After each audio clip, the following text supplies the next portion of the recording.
Give my physical thoughts in bed. That's the way to do it. Hey, man. Now I'm stuck. I don't know if that's drinking water, where the guy pumped all the crap into the river, how that affected the community.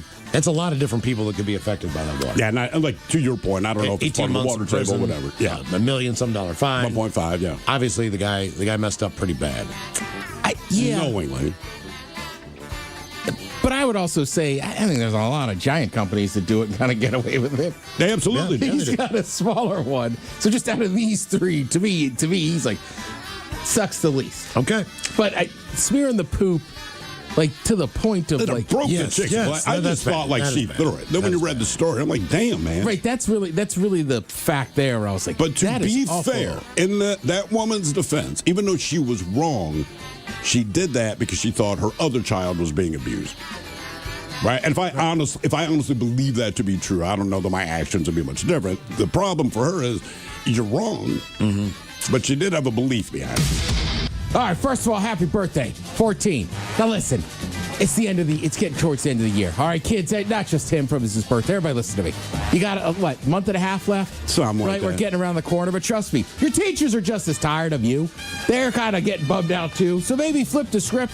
Be nice to the teachers. Don't wow out with that one kid in class who's going crazy. He might get expelled by the rest of the year. Be a little nicer to the teachers. Maybe they'll put on a video or something. I don't know. But other than that, you'll be done soon. Then you'll be on to high school. I will say this, my son is the same age. It's his last 8th grade year before high school. So what I will say, what seems to have brought him peace in these last few weeks of middle school is to not give a flying F. That's basically, He's like, look, man, my grades are good enough. I will get out of there. And Ted is right. The teachers can't wait for you to leave as well. Like, this is, you don't realize it. You guys are locked in step. They want Depends you to on leave. the next class coming up. Well, they don't know they're missing it until they get the next class. They had that at Daniel's for a while. They had the little lamb chops with that mint side. Golly. That was fantastic. Daniel's? It makes you want. Daniel's down there on the South Lake Union? Yeah. There's one in Leshai, too. I worked there before when it was called Benjamin's on Lake Union. How long ago was that? God dang, dude. You're taking me back now. That was back in 89. Okay, I was we've been there for 21 years. It's been Daniel's. Was the Hooters beside it still? Hooters was not there at the time. They had It was, Saggies. Chandler's Crab House. Oh, okay. Yeah. That was where I had that rubbery gumbo. Was that the place? Oh, yeah. Oh, my God, man. Oh, yeah. I should not be able to hear seafood in someone else's mouth. It's like he had a pencil eraser in his mouth. I'm like, oh, my God, dude. Either just swallow. Clams? Clams are the mussels. It was clams. It was the mussels. It was anything they put in there. It was just. It's like, oh, God. Yeah, exactly. Keep in mind, we're very hungover. I know. Still kind of That's dry. just like, trying to chew through that's this just the last thing I would order. Well, but you got to remember, like, we are hungover / drunk, but the place they decided to take us was a seafood place. So, like, there was no good option. I just think that you picked the worst. I just needed, like, some soup or something. That was my thought. Like, settle my stomach down. How I would did just that get work? something that's, When the craving hits, where do you go or what do you hook up in the kitchen? 206-803-ROCK.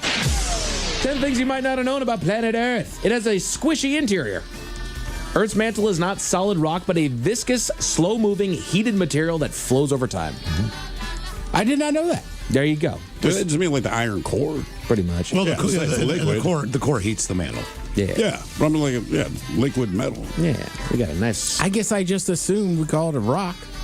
I mean, It you was do. solid. It's a rocky planet, right? But the core, the reason we have heat and movement with tectonic plates, volcanoes, all this crap, is because the core is still spinning and it's hot.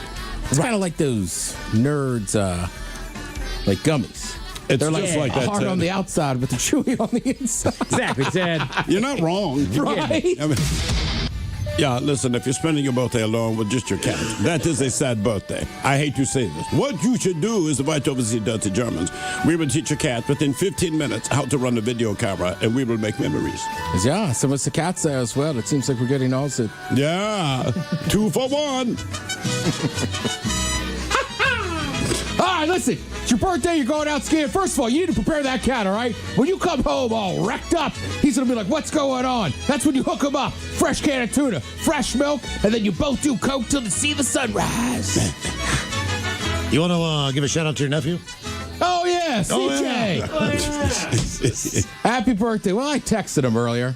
He's 21. I think he's going to try this beer stuff. Okay. The first one. The first man, one. oh, man. They're just considered birria tacos. Is it just cheese? There's no meat inside? There's cheese and also meat. It's just a chuck roast, which gets roasted for probably maybe 4 to 6 hours. Oh, that's got to be great. And it gets all nice and tender and juicy, and they put it in the taco, and they also dip the tortillas in the soup. Yeah. I've seen that move a couple times. They get it all nice and crispy, and it's really good. That sounds great. There's a spot down in Ruston called Taco Street that was the first place that I'd ever tried those, and they are phenomenal. They are so good, They're man. outrageous. I know. Now that he said that sounds awesome. It's almost like a grilled cheese with beef in it. It basically is, right? Well, and I think, right, like not everybody puts the cheese on the outside, but it's just about dipping it in that sauce and then frying it up, like on the flat top, and then you can dip it in the... I started adding cheese to it because I made myself a quesadilla last night and stuffed it with a bunch of crap, but I've started putting the cheese on the outside and the inside. The difference is amazing. I mean, it's just that little move, man. I want the cooking the cheese on the outside. I'm telling you, it'll change your... It's not that I'm falling out of favor with steak. I like steak. But as far as a cut of meat, I do like a pot roast, with in the crock pot. But if you can find beef ribs, I don't know why they're not everywhere. I cannot figure out why every steakhouse does not have beef ribs. They should be on the menu. You should be able to go to a barbecue place, and that should be an option with the pork ribs. I agree. You don't sauce them necessarily, but beef ribs are so They might just be harder to cook. I don't know. They they're might be. brontosaurus size. Yeah. But if you're slow cooking something anyway, Right, it's just a matter of the time. Yeah, if you're slow cooking it, you're fine. I don't know why they don't, because you're right. We've ripped apart the rest of the cow. We know the ribs are there. Is the butcher taking them because he knows cheeks on a salmon? You're not getting these, or cheeks on a halibut. If he's smart, he is. Okay. There's probably a lot of butchers. Now that you say that, I bet you there's a lot of butchers with just freezers full of But beef. it's got to be something like price or whatever. Because you're right. A lot of barbecue places will do it like a day of the week. Or you got to go to a specific barbecue place that's like, we do the beef rib. And they'll advertise that. Right, because even I've been to some of the biggest barbecue places in the country, and I'm not sure they had beef ribs. Yeah. But why not? What are they using the meat for? Is that going into ground beef? I don't know if you put in ground beef. I don't know. I don't know either. And now, the men's room legacy continues. Unfortunately, what you're about to hear is real. The members of this radio program are simply not that bright, or what some people would call educated. They are merely stupid. They're not trying to offend anyone on purpose. And all have played doctors on TV. You have been warned and are cordially invited to join the party. This is the men's room. Forget it, man, and get with the countdown.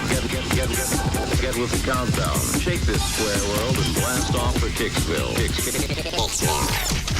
The trippers, the grasshoppers, the hip ones, all gathered in secrecy and flying high as a kite. This is the men's room with Miles and Thrill. You know what they say, shake your radio more than 3 times, and you're playing with it. You're listening to the men's room. And away we go. Welcome to the 21st Amendment season, episode number 4517. Along with Steve the Thrill Hill, the Ted Smith, and Mike Hawk. And you are in the men's room. On tap today, once again, we play Big Dummy. Ted's Meat and Potatoes has the foods that you crave.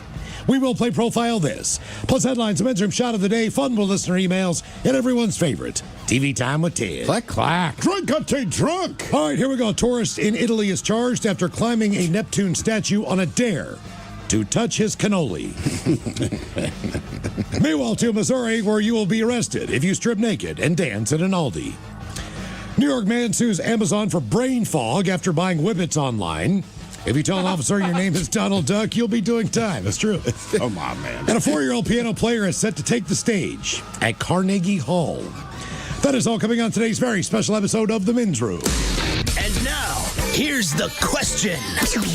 Hola, bitches. Good day to you and yours. All right, today is the day that we play Big Dummy, the game show that rewards you for your stunning ignorance. And here's how it works. You call us, we will spend it. We will spend the category. We'll get there, man. I got a big weekend. I'm excited already. And you got that Vegas juice flowing? Flowing. It's not a roulette wheel, bro. It's a category wheel, all right? Dial it down. So we will spin the category wheel, and then we'll ask you a question from that category. But here's where Big Dummy separates itself from your average, more reputable game show. We will continue to ask you questions until you get one right. Because as always, we want you to leave here smarter than you showed up. Now, so far this year, our biggest dummy has been the lovely and talented Nick, who thought Hello Kitty was what gynecologists said when they began an examination, and found a way to answer 10 consecutive questions wrong. Can you do better? Of course you can. Everyone else has. So give us a call, and off we go on Big Dummy, brought to you by our friends at Advanced Hair Restoration. To be a contestant and play Big Dummy, call 206-803-ROCK. Like The Men's Room on Facebook, follow us on X and Instagram at Men's Room Live. Send your emails to The Men's Room at KISW.com, and now watch the show live on YouTube at KISW Rock. AT&T just moved.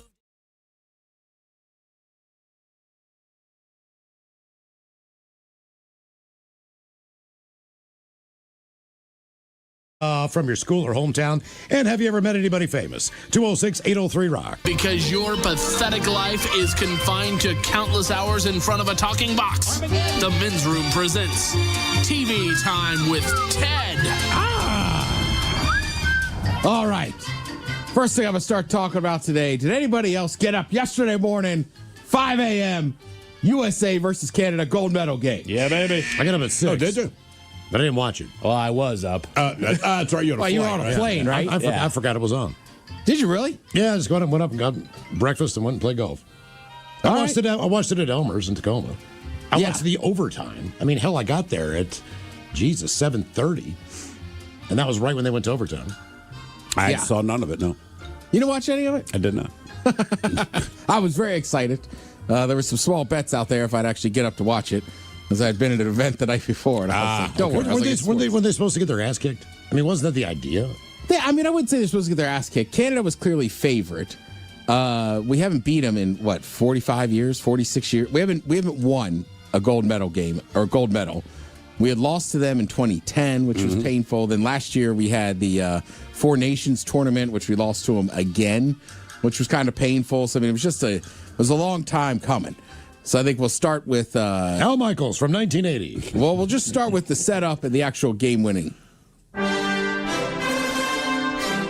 46 years ago today in Lake Placid, the miracle on ice. And the United States team with an opportunity here in Milan to win the gold medal for the first time since. And this game will head to sudden death overtime.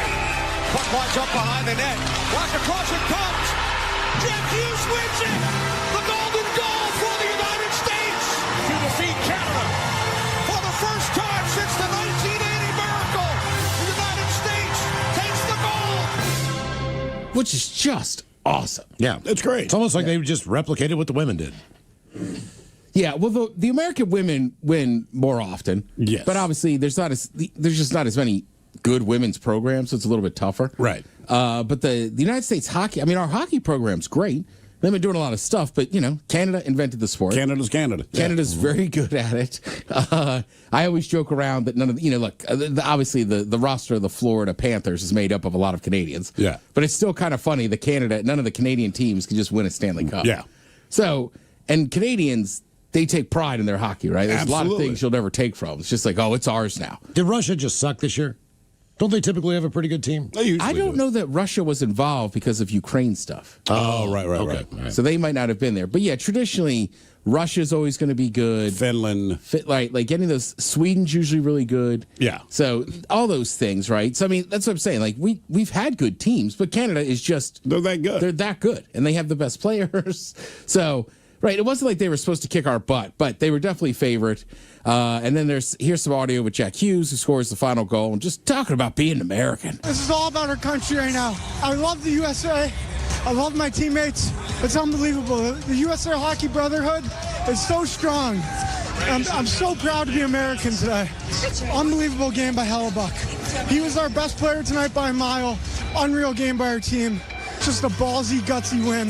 That's American hockey right there. That's a great Canadian team, but we're USA. We're so proud to be Americans. Tonight was all for the country. And also, he's right. The goaltender just played out of his mind. I mean, he made some saves that shouldn't have been in there. Well, one of the guys from Canada after the game, and you're salty, but he's like, I think you can look at the tape and see who the better team was. Like, well, everyone knows because the better team won. I mean, correct. To their credit, they were dominating, but the goaltender was good. And then when it came down to it, sure, the States put that goal in and won. And that's how the game is played. Right. Like, sorry, man. That's how the game is played. I'm also glad it's over with so we can get back to some Kraken hockey. They're playing pretty decent. Correct. Well, that's the good thing. I was saying to Mike earlier, you would think with this momentum, that'd be good going into the NHL season. People should be pumped up.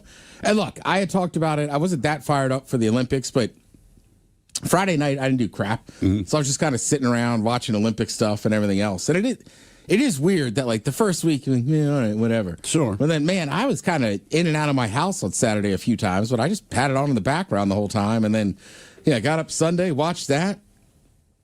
Rolled right into some English soccer, watched Arsenal beat up on Tottenham. Then I was feeling so American. Watched the NASCAR race. There you go. Damn. Yeah, getting it done.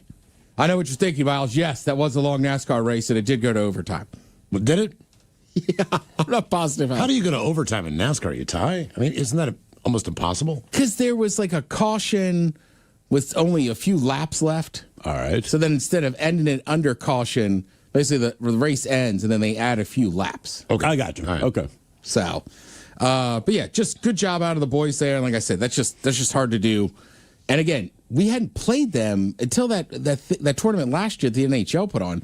Like, there's been U20 tournaments or whatever, but we hadn't played full strength against the Canadians right until that tournament last year. So we hadn't played them in the Olympics because the hockey players had stopped going or whatever, or they just stopped since 2010. I mean, that's just a massive deal. Yeah. And for those guys, right, when you're that level of hockey, you grew up your whole life dealing with the Canadians, and they like those Canadian dudes. They all know each other, but it's always that's our. But you're right about 46 years. I remember when the United States won in 1980. I remember. We were actually watching it. Yeah. I was 10 years old, and then the deal was, look, not necessarily the same because Russia was full of professional athletes. Correct. And the United States were only, at that point in time, you were amateurs. Yeah. Yeah. So these were kids playing the best in the world. So that was like a big freaking deal. Like when the Sports Illustrated came out, like it was just, you kept that one. The craziest thing about Miracle on Ice is I think people forget, like, that's the semis.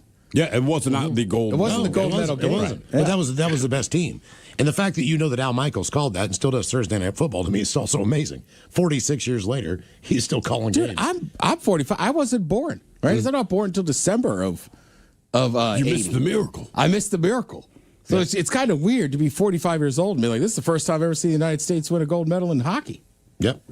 It's still a big deal, no matter what. Yeah. Yeah, massive deal. And good for everybody, right? There was a bunch of funny videos I was watching with people that you hate other players on other teams, and it's like, well, it's the Olympics. It's like, I love the Chuck brothers. Yeah. Right. It's all a good, funny one. This woman's just like, there's so many issues in the country right now, this and that. And it's like, oh, gold medal game's on in the morning. She's like, these colors do not run. USA. Let's see. Kelly Clarkson, she's leaving her daytime talk show. I don't think anybody should be surprised by this. Look, her husband, they were divorced. Right. But she has 2 kids with that guy. The guy passed away from cancer. She still, her kids are 9 and 11. So she's just like, look, there's other stuff I kind of want to do. And right, she could still tour and sing. She's still on The Voice. But yeah, I think doing the daytime talk show, it's only an hour, but it's a lot of time. Yeah, it's a lot of work. Have you guys ever seen one of those taped live? Talk show? No. Right, I wonder, do they edit up those interviews, or is that They do. just, yeah. If you really pay close attention, and it's just a matter of we have to fit it whatever the time frame is, but when you really watch some of them, you can tell they've edited stuff. Yeah. And you kind of go like, I get it, but I'm always curious to know what's the stuff we didn't hear. And I don't think they edit it because something bad happened. It's just, you got 20 minutes to talk to this person, it went 24 minutes. Let's figure out what we want to cut. Well, look, we do interviews, right? Sometimes you're just having a good time with somebody and you kind of forget and run over time. Oh, yeah.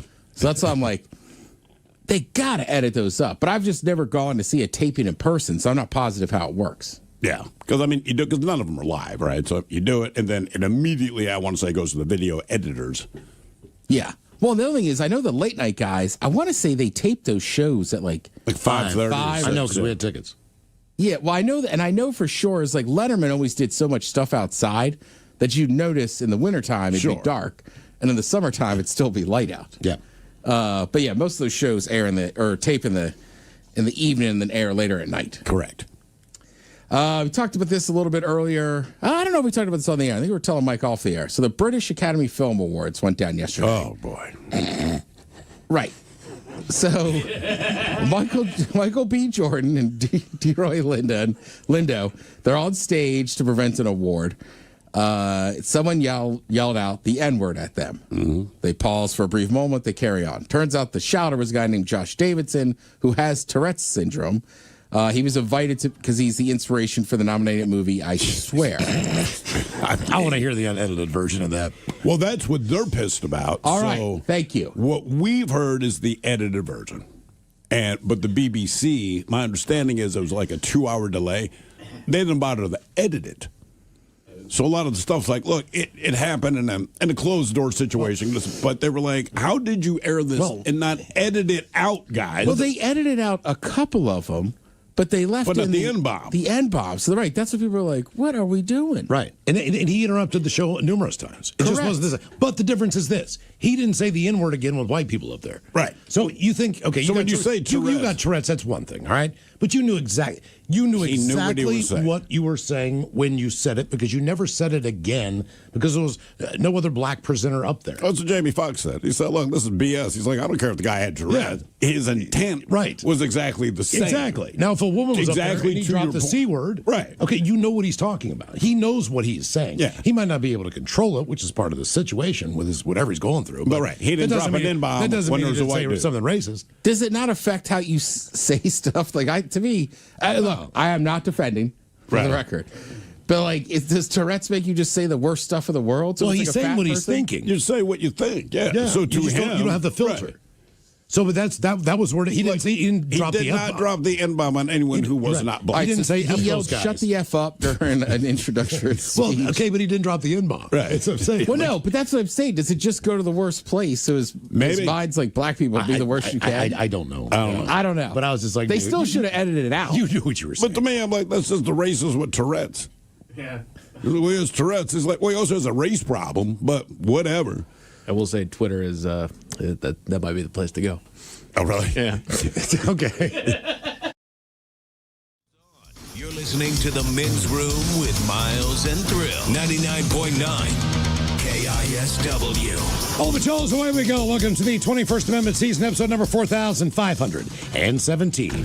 What a large and a charge program we have for you today. Guaranteed future repeat. Head chef back in the house. Ted's meat and potatoes. Yesterday we were talking about if you have a craving for food, what is your go-to food at home? Yeah. What do you like to go out to eat? You have a definitive list of the foods today that people actually crave. Correct. It's kind of, some of them are on there and the reasons why you end up craving these things, too. Okay. It's. I'm guessing steamed broccoli not on there. You know what? No. Damn. Yeah. You owe me $5. All right, my bad. Yeah. I don't know where this list is going. Just thinking what it's pretty much the kind of stuff you end up snacking on, all right, and craving. But they explain why your brain makes some you of crave them, it? right? Some of them are pretty obvious, like you know what I mean. Like certain times a day, you're gonna crave this or that, and then some of them are just foods everybody likes. Yeah. Oh yeah, burger, cheesesteak, pizza. I'm just naming stuff I like. Yeah. Now. The smartest thing I do is I don't buy the things I crave. Why not? Because I know I'll take them all down in one night.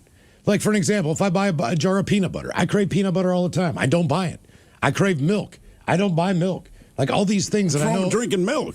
I mean, it seems like a good one, man. You know, most people are like, I crave ice cream. I go, I understand. Cookies. You're just like, milk. Yeah. It does the body good, brother. I will drink an entire carton of it in a day and a half. Putting down a half gallon in a day and a half. It's not good. Recommended. It's not good for your stomach. That's just drinking milk. It's not good for your backside. You know, like the whole thing. Not mine. I mean, I love it, but I can't have it in my house. Can't you just buy like a smaller thing of milk? What is it, like 2 pints or whatever? I could, but it's just going to be gone in one night. It doesn't. Then you feel less guilty, right? If you get a gallon, you're going to drink the gallon on the night. If you get like that quarter gallon, the quart. Well, if you get just a single serving of chocolate milk, like school. Yeah, I mean, you buy a bottle of Nesquik, but I'm with Miles. Like, if I buy one of those, like, not only is it like that's like 2 sips. No, I bought 4 or 5 years ago, having my kids down for Thanksgiving dinner. I needed milk to make mashed potatoes, so I went a couple days ahead of the time and bought everything I needed to make Thanksgiving dinner.